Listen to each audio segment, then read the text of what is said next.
Nous voulons recevoir de toi maintenant. À toi la gloire, à toi la louange, à toi l'adoration, à toi le règne. Au nom de Jésus-Christ. Merci Jésus. Amen. Amen. Je vous salue tous dans le nom de Jésus.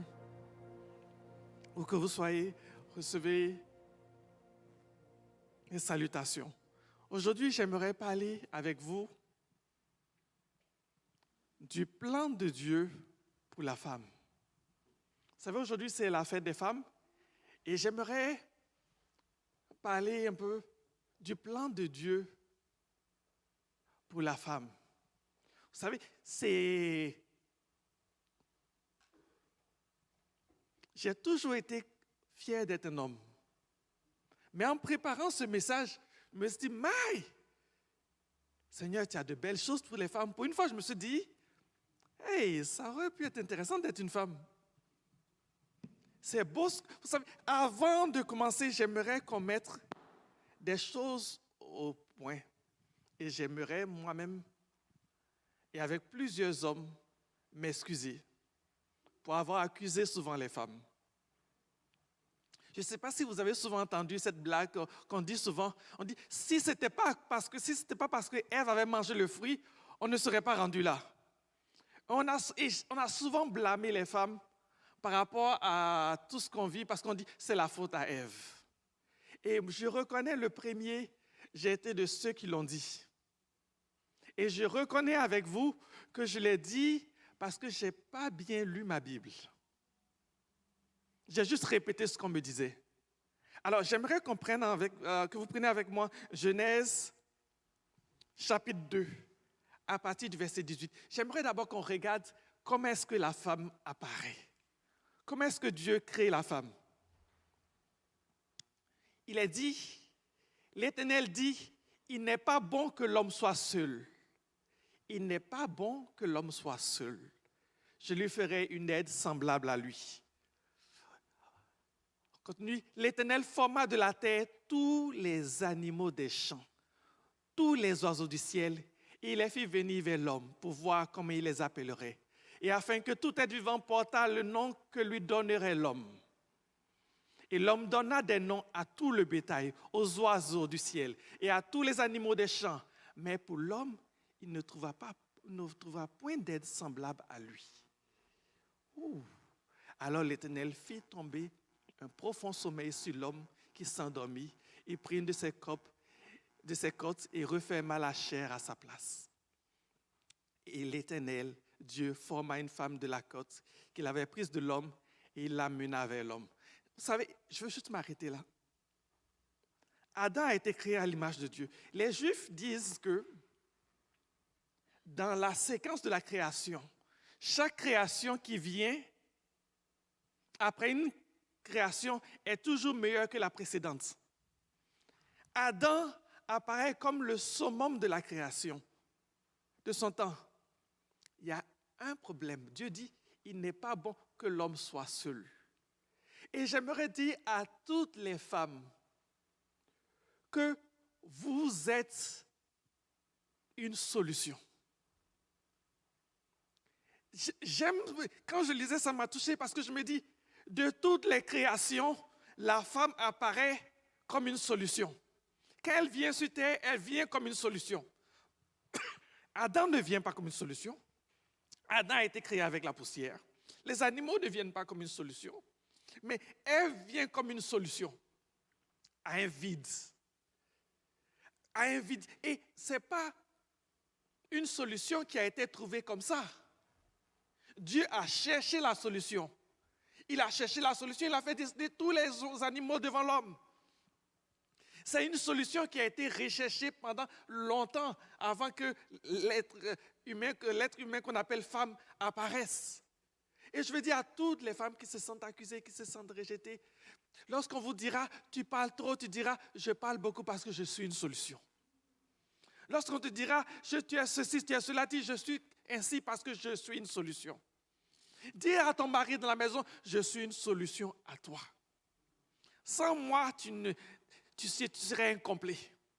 Et Dieu dit, il a créé l'homme, comme il dit, une aide. C'est la seule création qui apparaît comme une solution à un problème. Les animaux n'ont pas été créés parce que la terre était vide, non. Dieu a créé les animaux pour son plaisir. Il a créé l'homme, la Bible dit, il a créé l'homme pour sa gloire, pour son plaisir, semblable à lui. Mais la femme, lorsqu'on parle de la femme, il crée la femme comme une solution. Comme une solution. Et je regarde, je dis, hey, si j'étais femme, j'allais être vraiment fière de moi. De savoir que Dieu m'a créé comme une solution. Je suis naturellement une solution. Qu'importe mes défauts. Vous savez, souvent les femmes ont tendance à focuser sur leurs défauts, sur leurs petites affaires. Je connais une femme qui va se maquiller et regarder, oh, on dirait que j'ai un petit bouton ici. Un tout petit bouton ici. Les femmes ont tendance à se focuser sur les petits détails de leurs défauts, qui ne sont même pas des défauts. Nous, les hommes, ne voient même pas. Et souvent, vous focussez sur tellement des petits détails que vous considérez que c'est des défauts que vous oubliez que naturellement, vous êtes une solution. Vous êtes une solution. C'est mon premier point. Si j'aimerais tellement que ça soit enfoncé dans le cœur de chaque femme, qu'elle ait une solution. Que le jour où tu te sentiras accusé, dis à la personne qui t'accuse, je suis une solution. Le jour où tu te sentiras insulté, dis à la personne qui t'insulte, je suis une solution. Créé pour être la solution à un problème. Voilà ta destinée. Dieu n'a pas dit, Ève, il faut que tu fasses cela pour être une solution, parce que souvent, on pense que je suis une solution parce que je fais ceci, je fais cela. Non, non, non, non, non. Le simple fait pour la femme d'exister est une solution. Ève n'a rien fait. Le simple fait pour elle d'exister est une solution déjà à un problème. C'est pour cela que lorsque Adam la voit, il fait « Waouh !» Pourquoi? Parce que le problème est réglé. Le problème est réglé. La femme apparaît comme une solution. Mais vous savez, je disais que je vais m'excuser tantôt avec tous les hommes pour avoir accusé souvent les femmes. Parce que cette affaire de la chute de l'être humain,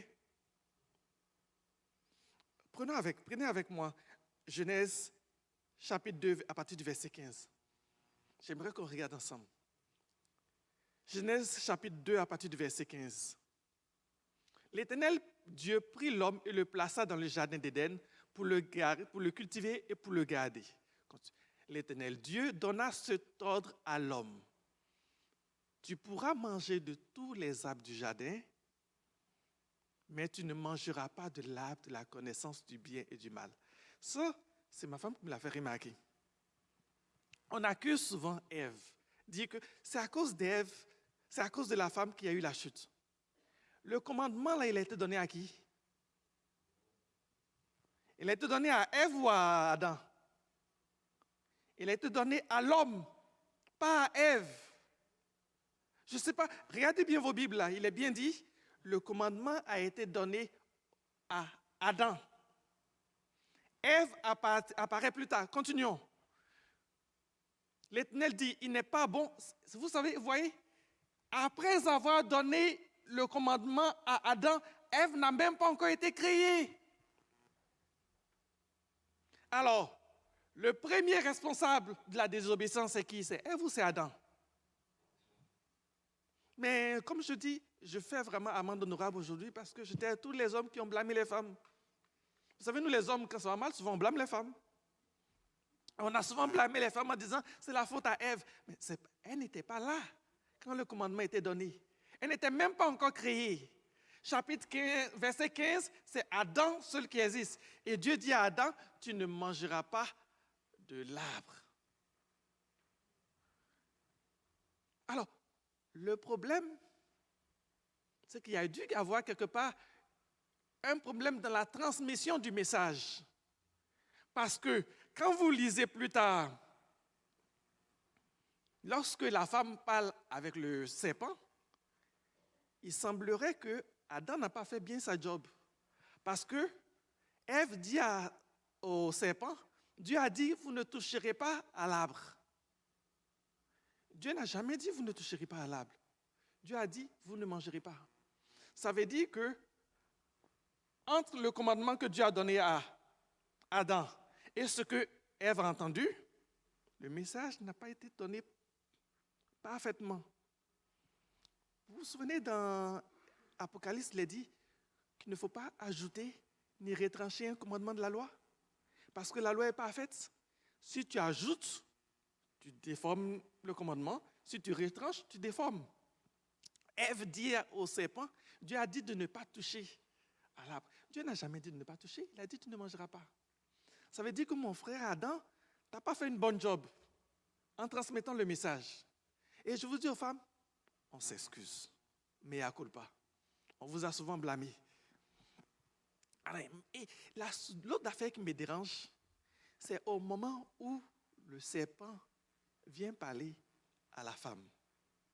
Bon, entendons-nous bien, Adam, tu avais un problème. Dieu t'a donné une femme pour combler le problème. Tu étais où quand le serpent est venu parler à la femme? Dans le Talmud, les traditions hébraïques, ils disent que Adam n'était pas là quand le serpent est venu parler à la femme. Dans la version Louis II, il est dit Adam était auprès d'elle. Dans les deux cas, il y a un problème. Parce que si Dieu te donne un cadeau, prends soin du cadeau. Pourquoi tu laisses la femme? Tu vas où? Tu n'as pas d'amis, tu n'as pas de boss pour dire tu vas le voir. Tu as juste ta femme, tu laisses ta femme pour aller où? Pour que le serpent vienne lui donner toutes sortes de mensonges. Ou bien Adam était présent, et là, ça fait encore plus dur. Ça veut dire qu'il était vraiment démissionnaire. Parce que là, si je lis la version Louis II qui dit qu'Adam était auprès de la femme, ça veut dire que lui, il était là, et puis le serpent parlait à la femme, et puis il était là. Et puis il a écouté, il n'a rien dit. Et la femme a pris, il lui a donné à manger, et il a mangé quand même. Alors vous voyez, dans toute cette affaire de la chute de la race humaine, là, on a souvent blâmé les femmes inutilement. Les vrais coupables, c'est l'homme. Pourquoi je dis que c'est les vrais coupables, c'est l'homme? Parce que quand vous lisez votre Bible, quand Dieu vient dans le jardin, il ne dit pas « Ève, où es-tu » Il dit « Adam, où es-tu » Et il dit à Adam, pourquoi tu as mangé l'arbre du jardin? Pourquoi? Parce que le commandement était donné à Adam. Il n'accuse pas Ève. Il dit, Adam, c'est à toi que j'ai donné le commandement. Pourquoi tu n'as pas respecté mon commandement? Et nous, les hommes, on a une faute principale. Et je reconnais, on a souvent blâmé les femmes. On dit, c'est la faute à Ève, c'est la faute à Ève. Et c'est un mensonge. C'est un mensonge qui tend à abaisser les femmes, même dans l'Église. C'est un mensonge parce que ce n'est pas ce que la Bible dit. C'est pas ce que la Bible dit. La faute est d'abord la faute à l'homme. Et moi, ça me touche parce que je dis toujours, quand il y a un problème spirituel dans la maison, Dieu dit l'homme est le chef du foyer. Le premier responsable vers qui Dieu se tourne, c'est l'homme, ce n'est pas la femme. Si ton couple va mal, ne viens pas blâmer le pasteur, dit c'est à cause de ma femme. Non, non, non, non, non. C'est moi qui suis le responsable de mon couple. Si ça va mal, le premier responsable, c'est moi. Qu'importe si ta femme a des torts, le premier responsable, c'est toi. Vous savez, je vais vous donner un autre exemple. Jézabel a fait tuer Naboth de Jezreel. Quand le prophète est venu, il n'a pas accusé Jézabel, il a accusé Akab. Pourquoi? Parce que l'homme est le premier responsable de son couple. L'homme est le premier responsable de son couple. Alors, je dis à toutes les femmes, brisez ce mensonge qu'on vous a donné pendant des années en vous faisant croire que vous êtes responsable de la chute de l'humanité. Ce n'est pas vrai. Ce n'est pas vrai. C'est nous les responsables. On n'a pas bien fait notre job. Il faut l'accepter, l'assumer. Alors, mais même dans la chute, ce que j'aime, c'est comment est-ce que Dieu parle à la femme après la chute. Adam et Ève ont péché. Dieu vient voir, je ne lis pas le passage parce que vous le connaissez. Dieu vient voir Adam, il reprend Adam et il punit Adam. Il se tourne vers la femme, il maudit le serpent il se tourne vers la femme, il punit la femme, mais dans la chute, la première prophétie de l'humanité est donnée à qui? À la femme. La toute première fois que Dieu prophétise, et ce n'est pas quelqu'un d'autre qui prophétise, c'est Dieu lui-même qui prophétise. Cette prophétie messianique n'est pas donnée à l'homme, elle est donnée à la femme. Il dit à la femme, je mettrai inimitié entre ta postérité et celle du serpent. Il lui mordra le talon, mais ta postérité lui écrasera la tête. Aujourd'hui, on comprend que ça parle du Messie. Dès le jardin d'Éden, Dieu dit à la femme, tu t'es fait avoir une fois, mais je te garantis que ça ne va plus arriver. Je vais te permettre d'engendrer une postérité qui va te venger.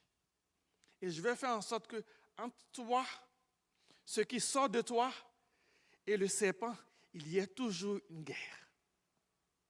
Il y a toujours une guerre. Dieu déclare une guerre entre l'humanité et le serpent à travers la femme. C'est pour cela que souvent, l'ennemi s'attaque beaucoup aux femmes.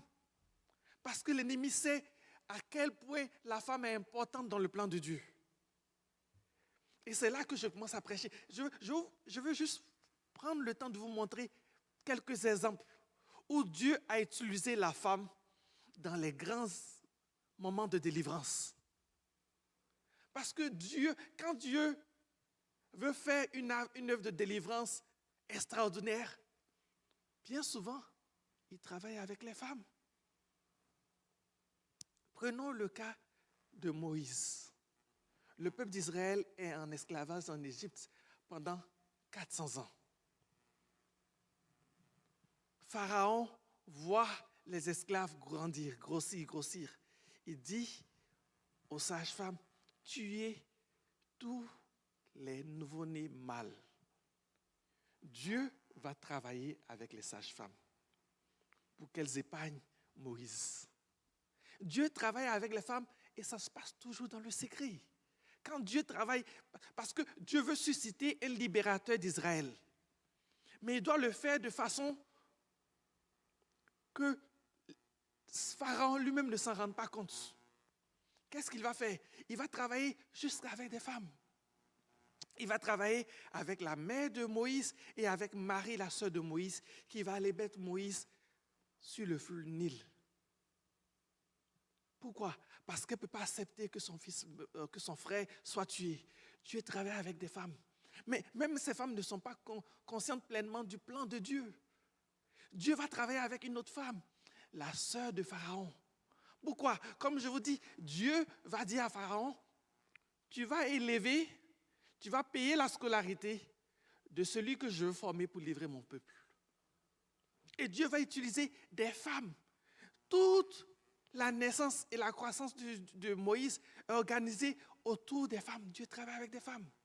Les sages-femmes, Marie, la sœur de Moïse, la mère de Moïse, la sœur de Pharaon, c'est que des femmes qui vont travailler pour créer l'environnement dans lequel va grandir le prochain libérateur d'Israël. Dieu aime accomplir ces grandes choses avec les femmes. Vous savez, je trouve extraordinaire ce que Dieu a fait.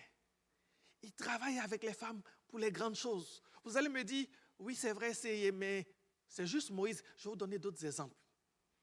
La dernière fois, j'ai parlé de Samson. Même avec Samson, Dieu a travaillé avec une femme. La Bible dit que l'ange de l'Éternel est descendu pour s'adresser à la femme de Manoah, pour lui dire que je vais te donner un enfant qui va commencer la libération d'Israël. Dans le secret. Ce que je trouve extraordinaire dans l'histoire de Samson, c'est que la Bible ne prend même pas la peine de dire le nom de la mère de Samson. Non. Il y a des femmes qui sont dans l'église qui sont comme effacées, qu'on les réalise, on ne fait pas attention à elles. Et je veux dire à toutes les femmes qui se sentent comme effacées que Dieu veut travailler avec toi. Dieu veut travailler avec toi pour susciter des libérateurs. Dieu veut travailler avec toi. Pourquoi? Parce que Dieu sait qu'en toi se trouve quelque chose dont souvent tu n'as même pas conscience. La femme de Manoah était stérile. C'est la femme qui se dit, moi, j'ai rien. La femme stérile dit, il n'y a rien en moi. Qu'est-ce que je peux faire? Et je veux venir aujourd'hui déclarer à toutes les femmes qui se regardent, qui se voient comme stériles, soit spirituellement, soit financièrement, soit physiquement, que Dieu a mis quelque chose en toi que je veux brasser, que je veux réveiller aujourd'hui dans le nom de Jésus-Christ. Parce que même si tu ne le vois pas, Dieu le voit. Même si tu ne vois pas ce que Dieu a mis en toi, que tu regardes et que tu te dis, je suis stérile, que je n'ai rien, moi là, qu'est-ce que je peux faire? Dieu voit quelque chose qui est en toi. Et je veux brasser aujourd'hui cette semence qui est en toi pour la réveiller. Parce que c'est ce que Dieu fait. Il fait la même chose avec Samson, qui va naître et qui va être consacré dès sa naissance dans le vœu de Naziréa. Mais quand je parle de Naziréa, il a fait la même chose avec qui? Avec Anne aussi. Vous vous souvenez de Anne, la femme qui est opprimée, l'épouse qui est tout le temps moquée. Pénina se moquait d'elle. Pourquoi? Parce que Anne est stérile. La femme dont on se moque, la femme qui vient dans l'église qui pleure. Dieu la regarde et Dieu dit, je veux travailler avec toi. Je veux travailler avec toi. Je veux travailler avec toi. Et tout ça, ça se passe comment? Dans le secret. Dans le secret, la naissance de Samuel ne se fait pas en pompe. La naissance de Moïse ne s'est pas faite avec fanfare. La naissance de Samson ne s'est pas faite avec fanfare. Ça se fait dans le secret. Pourquoi? Parce que les grands moments de libération, vous savez, la guerre, là où la guerre fait le plus rage, ce n'est pas quand les soldats sont devant le front. C'est la guerre secrète. Lorsqu'on parle des agents secrets, c'est ce qui se passe dans l'invisible. Et dans le combat invisible, Dieu travaille avec les femmes. Dieu va travailler avec Anne qui est à bout, qui vient pleurer dans l'église. Et même le sacrificateur Élie ne comprend pas ce qui se passe. Parce que c'est un plan caché. Parce que Dieu veut susciter à travers cette femme-là qu'on regarde dans son couple, qu'on se moque d'elle, que sa rivale se moque d'elle, qui est méprisée. Dieu veut travailler avec elle pour susciter qui? Samuel. Samuel, c'est qui? Samuel, c'est le prophète qui va faire passer Israël de la période des juges à la période des rois. Samuel va naître, il va faire un shift dans l'histoire d'Israël. De la même façon que Moïse est apparu, Moïse a fait passer Israël de l'esclavage à la nation. Samuel va venir prendre Israël de la période des juges où un juge arrivait, les gens étaient clopins. Samuel va arriver, il va être sacrificateur, il va être prophète en même temps, il va faire passer Israël de la période des juges à la période des rois. Samuel va être celui qui va oindre Saül, Samuel va être celui qui va oindre également David. Il va faire entrer Israël dans une nouvelle ère. Mais pour que ça s'accomplisse, ça a pris d'abord le travail secret que Dieu a fait avec une femme. Et c'est ce que j'aimerais aujourd'hui vous dire, femmes, mes soeurs, mes frères, mes soeurs, mes mères, mes tantes. Dieu veut travailler avec vous. Ce que Dieu fait avec vous souvent n'est pas souffle en fanfare, n'est pas vu sur l'estrade, mais ça a de l'importance. Parce que ça change des vies, ça change des nations, ça change l'histoire. Dieu a utilisé la naissance, ce qui est sorti de femmes ordinaires pour changer l'histoire d'un peuple. Il a fait avec Samson, il a fait avec Moïse, il a fait avec qui d'autre? Avec Samuel. Et il va le faire avec qui encore? Il va le faire encore avec Jésus. Il va le faire avec Jésus. Et ça vient accomplir tout. Vous savez, j'aime voir comment est-ce que Dieu travaille.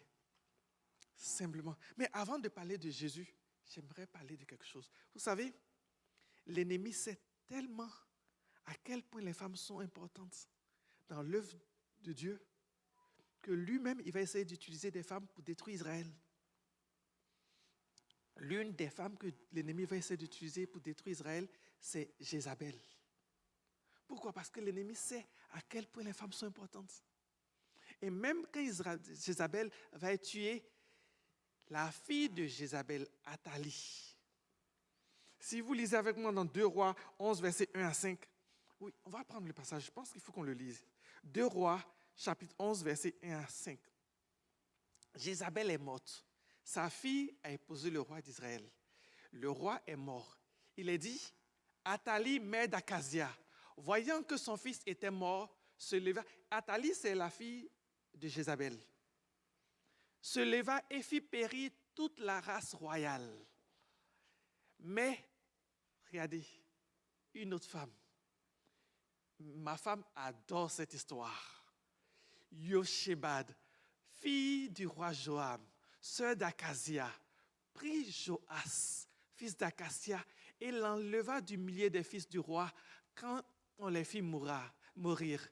Elle le mit avec sa nourrice dans la chambre d'Élie, et il fut ainsi dérobé au regard d'Athalie. Il ne fut point mis à mort. Vous savez, Satan, Dieu a promis à David qu'il y aurait toujours un de ses descendants sur le trône d'Israël. Athalie a voulu briser cette prophétie-là en éliminant toute la race royale. En éliminant toute la race royale. Parce que si elle élimine toute la race royale, la prophétie ne peut plus s'accomplir.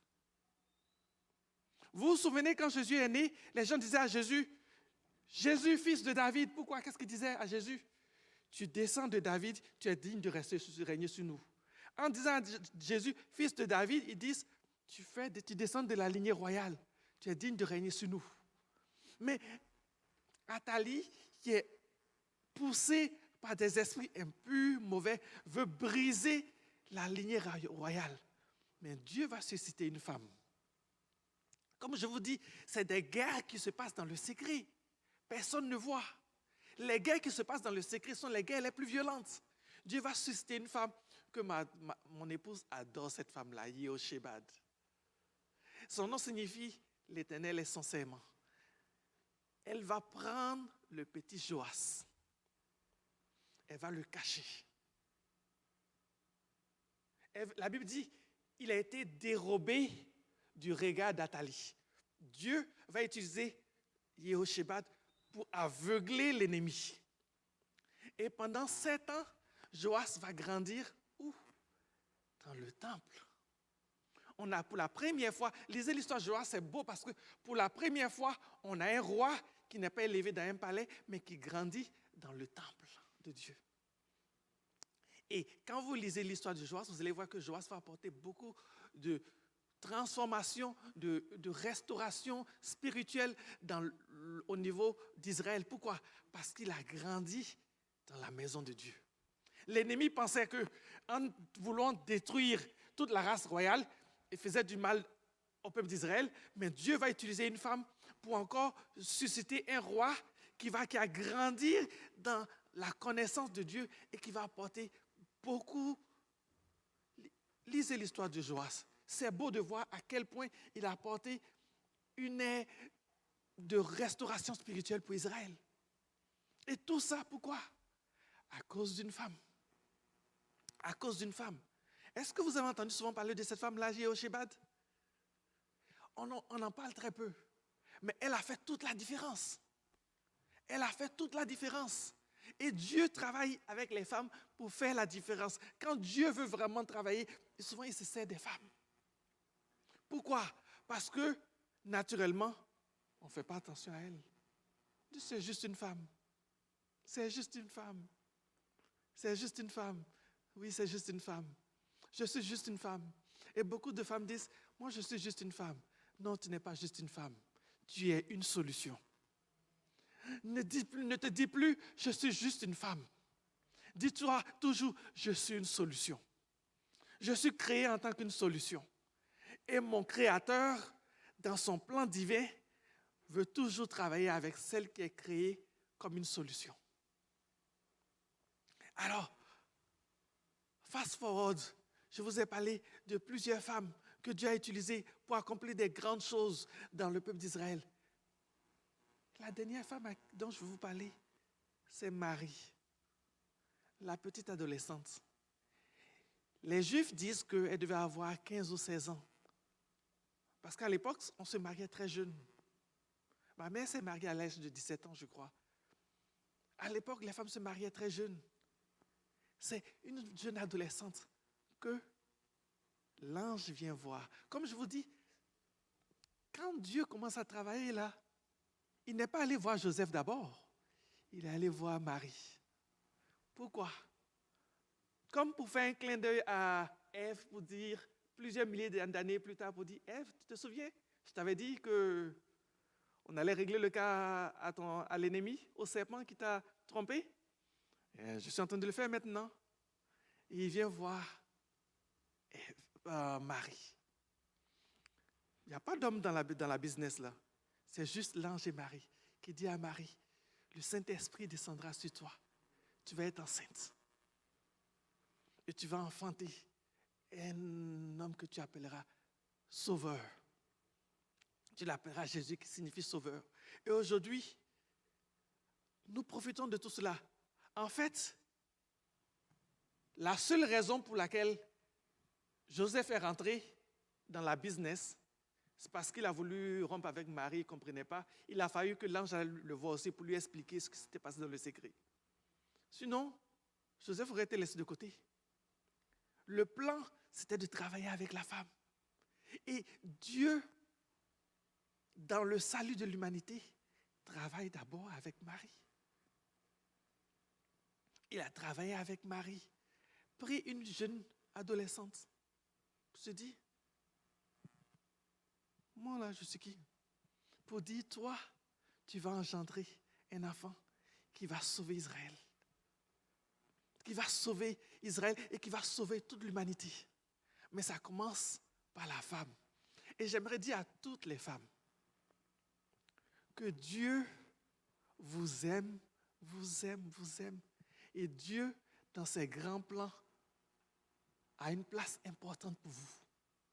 De la même façon qu'il a eu une place importante pour toutes ces femmes, il a une place importante pour chacune d'entre vous. Il a une place importante dans chacune d'entre vous.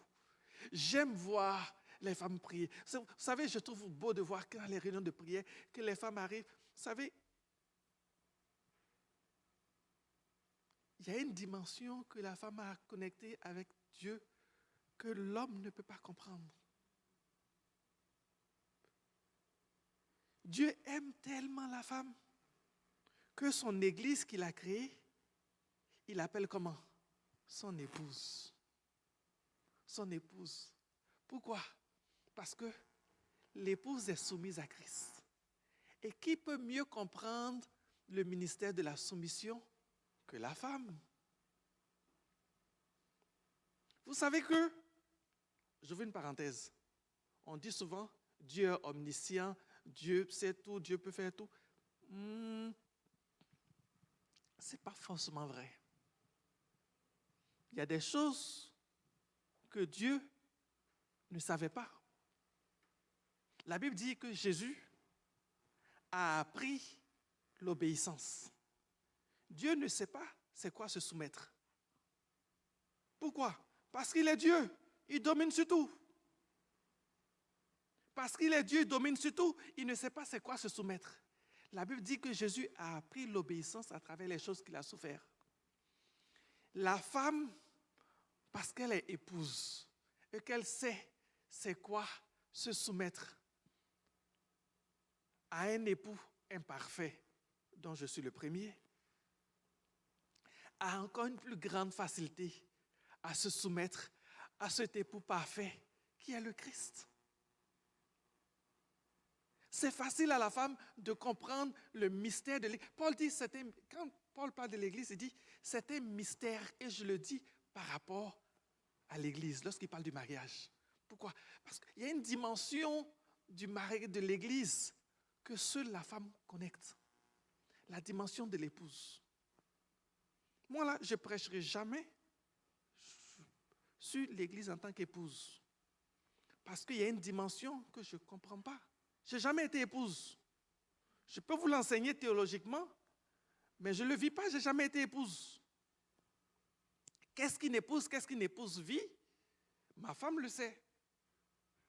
Ma femme le sait parce qu'elle a un époux qui est imparfait.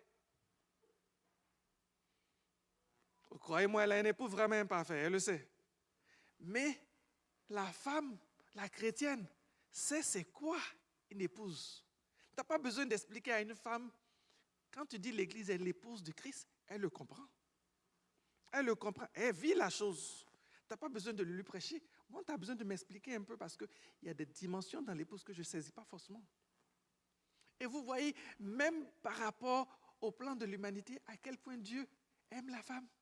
Et qu'il a placé la femme, il a placé l'Église et dit, mon Église, je vais la regarder comme l'épouse, comme une épouse.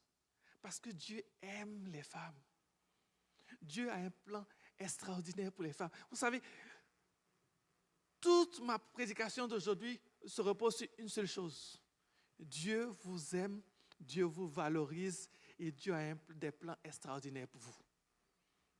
Je vais le répéter pendant toute l'heure parce que c'est toute la parole que Dieu m'a donnée. Quand je priais, c'est la seule chose que j'ai reçue.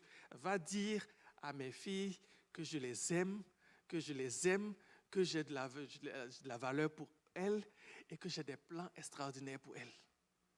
Et je veux qu'elles sachent qu'elles ont de la valeur pour moi. Elles ont de la valeur pour moi. Elles ont de la valeur pour moi. Elles ont de la valeur pour moi. Vous avez de la valeur pour Dieu. Les grands plans de Dieu, Dieu veut les accomplir avec vous. Dieu veut les accomplir avec vous. J'aime l'Apocalypse quand il est parlé de la femme, le dragon qui fuit. Vous savez, la femme apparaît partout dans la Bible. Dans la guerre de Dieu. Dans la guerre de l'Église contre l'ennemi, la femme est toujours présente. La femme est toujours présente dans la guerre de l'Église avec l'ennemi parce que Dieu a un plan pour elle. Dieu a un plan pour elle. Et je prie à toutes les femmes, dites-vous, à chaque jour quand vous priez, je suis une solution. Dieu veut m'utiliser. Et vous savez, on a tendance à voir Dieu comme un homme. On a tendance à voir Dieu comme un homme et à, j'ai failli dire, on a masculinisé Dieu. On voit toujours Dieu comme un homme. On ne voit jamais Dieu comme une femme. Je me souviens de ce pasteur qui disait qu'il avait vu un ange qui était apparu, qui avait une forme féminine, et puis les gens disent blasphème. Pourquoi? Parce que pour nous, tout ce qui est divin doit être forcément masculin. Mais vous savez que ce n'est pas ce que la Bible dit. Prenez avec moi Ésaïe 66, verset 12. Là, j'aimerais parler aux hommes. Ésaïe 66, à partir du verset 12. C'est Dieu qui parle. Il dit, « Car ainsi parle l'Éternel. Voici, je dirigerai vers elle la paix comme un fleuve et la gloire des nations comme un torrent. Et vous serez allaités, vous serez portés sur les bras et caressés sur les genoux comme un homme que sa mère console. Ainsi je vous consolerai et vous serez consolés dans Jérusalem. » Dieu dit à Israël, il nous dit à nous, dans le travail de guérison que je vais faire avec toi, je vais être une mère pour toi. Je vais être une mère pour toi. Et j'aimerais qu'on comprenne que Dieu, c'est vrai, quand nous prions, nous disons notre Père qui est aux cieux. Mais Dieu, ce n'est pas parce qu'on dit notre Père qui est aux cieux que ça veut dire que Dieu est de nature mâle, que ça veut dire homme. Non, c'est juste pour montrer son côté patriarche. Mais Dieu qui a fait... Comment est-ce que Dieu peut faire une femme et puis ne pas avoir un côté féminin? Dieu sait tout. Et Dieu dit à Israël, je serai pour vous comme une mère. Comme une mère. Je vais vous consoler comme une mère. C'est un passage que j'aime parce que c'est bizarre. Tous les Québécois comprennent dans le monde. Vous savez, dans le monde, quand les hommes sont avec leur blonde et que la relation ne marche plus et qu'ils rompent, qu'est-ce qu'ils vont? Ils retournent habiter chez qui? Chez leur mère. Chaque fois que la relation n'a pas marché, qu'on a rompu avec sa blonde, on retourne habiter chez qui? Chez la mère. On ne retourne pas habiter chez le père, chez la mère. Pourquoi? Parce que les hommes savent que la consolation qui vient de la mère apporte une guérison. La consolation qui vient. Vous savez, quand ta mère te console, tu es consolé. Quand ta mère te console, tu es consolé. Et Dieu dit à Israël, je vais être une mère pour toi, je vais te prendre et je vais te consoler. J'aime ce passage, il dit, je vais être une mère pour toi. Et Dieu veut être une mère pour nous les hommes, il dit, je veux vous consoler, je veux que vous me regardez comme une mère, je veux vous prendre dans mes bras. Il dit, comme une mère. Est-ce qu'on peut aller au verset d'avant? Il dit, je vais vous porter et vous serez portés sur les bras et caressés sur les genoux.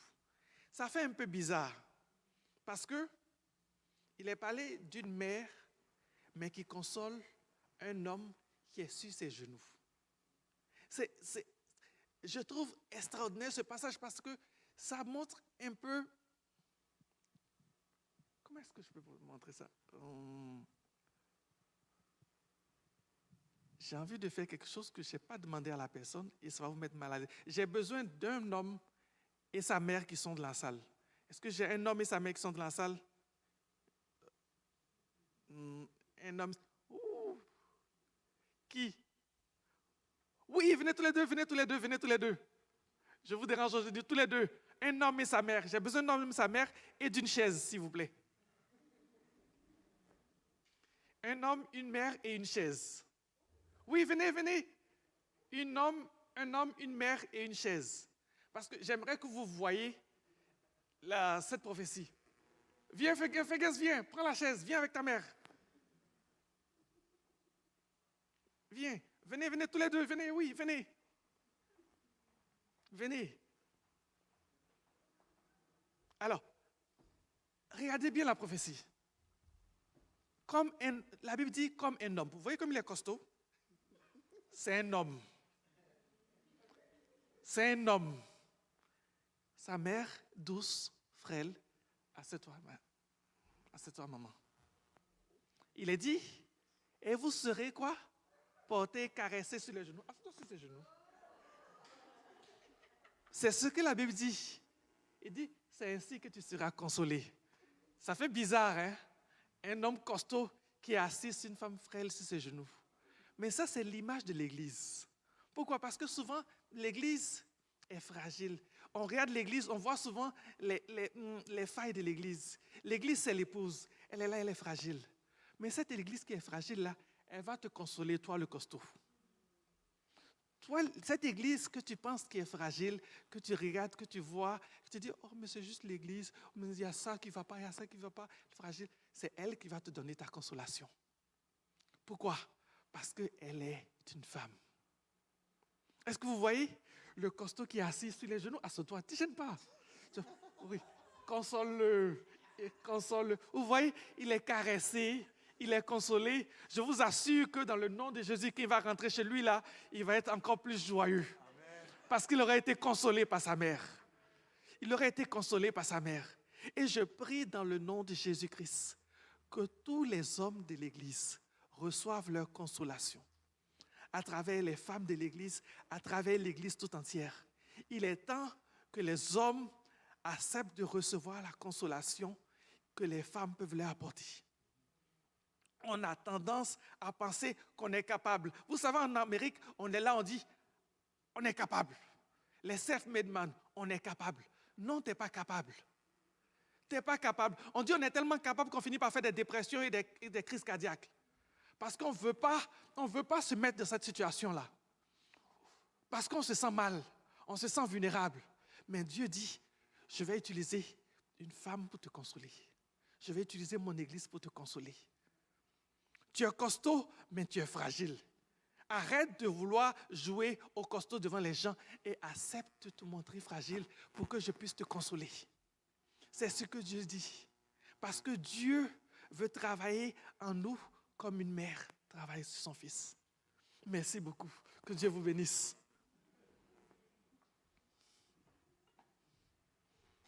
Que Dieu vous bénisse. Vous savez, Dieu, plus je pensais aux femmes en cette journée de fête des mères, plus je réalisais, je dis, waouh, c'est beau d'être une femme. C'est beau d'être une femme. Souvent, et moi je reconnais, j'étais ado, on disait, ah les femmes c'est comme si, c'est difficile d'être une femme, les femmes ont des règles, elles ont des prémenstrues, elles ont des moods, elles sont comme ci, comme ça. Et je veux briser toutes les paroles de malédiction qu'on a dit sur vous. Je veux briser toutes les paroles de malédiction. Parce que, surtout en Amérique du Nord, quand une femme est de mauvaise humeur, on dit, elle a-tu ses périodes? Mais c'est des paroles de malédiction. C'est des paroles de malédiction. Parce que cette femme-là, si elle n'avait pas des périodes, elle n'aurait jamais pu te mettre au monde. Elle n'aurait jamais pu te mettre au monde. Et ce que tu maudis là, c'est ce qui t'a donné naissance. Et je prie à tous les hommes de bénir leurs filles. Les papas, bénissez vos filles quand elles ont leur période. Parce que ça veut dire qu'elles vont être bientôt des mères.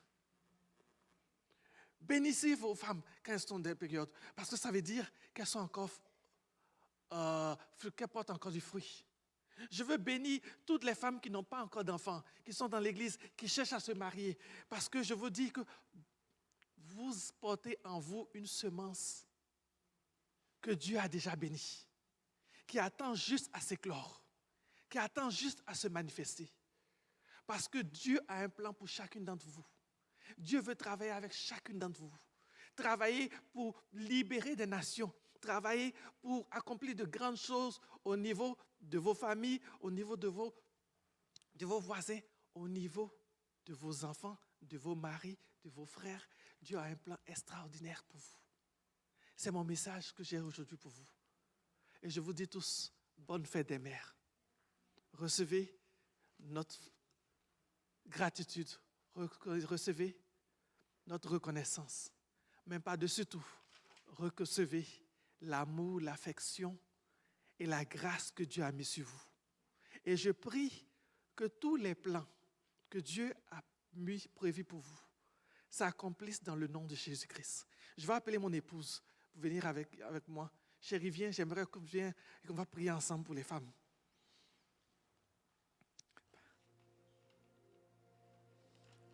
Que Dieu vous donne sa paix, qu'il vous donne sa grâce, qu'il vous donne de réaliser pleinement qui vous êtes et que l'Église d'aujourd'hui vous valorise, que l'Église vous accorde sa place, la place que Dieu vous a accordée. Merci chérie, j'aimerais que tu pries pour bénir les femmes. Seigneur, merci pour ta grâce. Merci pour ta faveur. Merci Seigneur pour chaque femme que dans ton plan merveilleux tu as créé, que tu as façonné. Merci Seigneur pour la portion de grâce qui repose sur chacune d'elles. Merci pour ta vie Seigneur. Seigneur, tu vois comme à travers l'histoire de l'humanité, les femmes ont été brisées, ont souffert de tellement d'injustices. Mais Seigneur, je sais que toi, tu te tiens aux côtés de ceux qui sont les plus faibles et ceux qui sont opprimés. Je sais que ton oreille est proche de la bouche de celui qui est le plus faible. Merci Seigneur pour ton secours auprès de chaque femme, de chaque mère. Merci Seigneur pour ta grâce. Seigneur, je veux bénir chaque mère. Je veux bénir Seigneur la vie que tu mets en elle. La force Seigneur d'élever une autre vie, de la porter, de consoler Seigneur. Merci Seigneur pour l'influence que tu donnes aux femmes, l'impact qu'elles ont sur les enfants.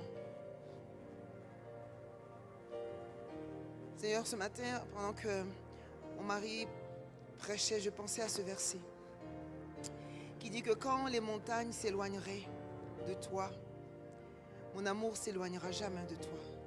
Je pensais à tous ceux qui, peut-être dans leur vie, n'ont pas eu une maman pour les porter sur les genoux, pour les caresser quand ils en avaient besoin.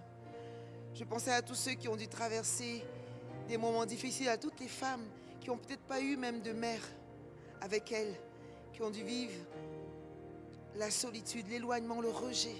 Peut-être que tes parents, peut-être que ta mère ne voulait pas de toi ou ne veut pas de toi. Peut-être que ta mère, elle s'est éloignée de toi ou peut-être qu'elle n'est simplement pas là pour toi.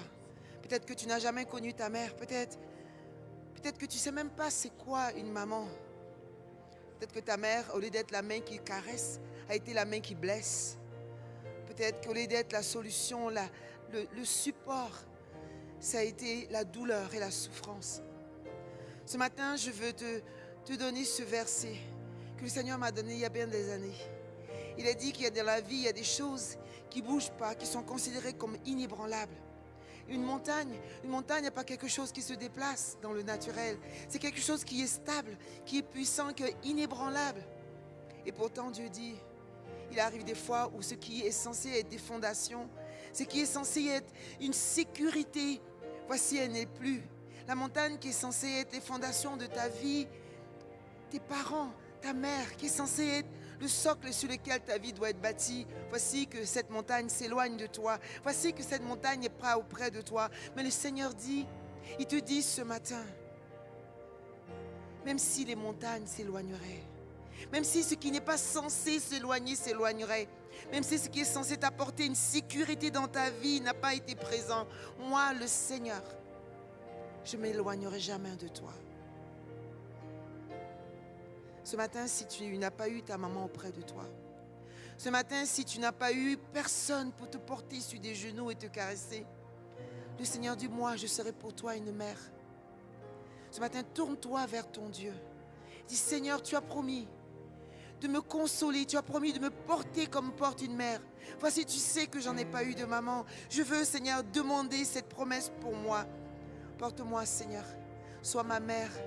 Sois cette fondation inébranlable. Alléluia. Seigneur a pourvu une consolation pour chacun de ses enfants. Si ta mère est partie, si elle n'est plus de ce monde, ce matin, je veux que ton cœur soit en paix. Il est une maman qui ne te quittera jamais. Il est une maman qui ne s'éloignera jamais de toi. Le Seigneur console ce matin. Le Seigneur met sur ses genoux ce matin. Le Seigneur caresse ce matin. Seigneur, je veux aussi prier pour toutes les femmes qui n'ont jamais eu d'enfants. Il y a bien des façons d'être mère. Seigneur, je veux bénir le ventre qui n'a pas encore enfanté. Je veux bénir les entrailles qui n'ont pas encore porté d'enfants.